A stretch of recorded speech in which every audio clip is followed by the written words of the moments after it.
Agar ushbu 3 ta xatoni siz ham qilayotgan bo'lsangiz, darhol uni to'xtating. Chunki sizdagi qon bosim kasalligi infarkt, insultga olib kelish ehtimolligi juda yuqori. Birinchi xato, qon bosim kasalligi bor, ya'ni daliliy kasalligi bor insonlar dori ichishadi. 10 kun, 15 kun dori ichilgandan so'ng qon bosim normallashadi. Normallashgandan keyin ularda fikrida shundayki, qon bosim agar bu dorini ichishda davom etsam tushib ketib qoladi degan fikr bilan darhol to'xtatib qo'yishadi. Bu xato. Ikkinchi xato, dori ichish davomida 10 kun, 20 kun, 1 oy dorini ichishadi-da, natijada qon bosim normallashadi. Ya'ni 120 ga 80 yoki 110 ga 70 bo'ladi. Va u bemorlar o'ylashadiki, meni qon bosim batamom yo'qoldi, men qon bosim kasalligidan tuzaldim deb o'ylashadi. Bu ham noto'g'ri.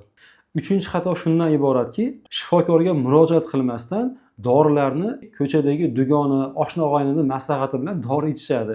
Bu juda katta xato. Chunki u inson ichayotgan qon bosim tabletkasi sizga mos kelmasligi mumkin. Chunki u insonga shifokor yozib bergan qon bosim tabletkani.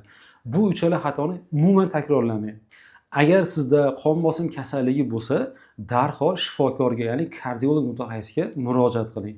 Menga obuna bo'ling, kerakli maslahatlarni videolar orqali sizga yo'llab turaman. Agar qanaqadir maslahat yoki yordam kerak bo'lsa, marhamat murojaat qiling, Telegram orqali yoki telefon nomeri orqali. Sog'lig'ingizni asrang, o'zingizni ehtiyot qiling, omon bo'ling.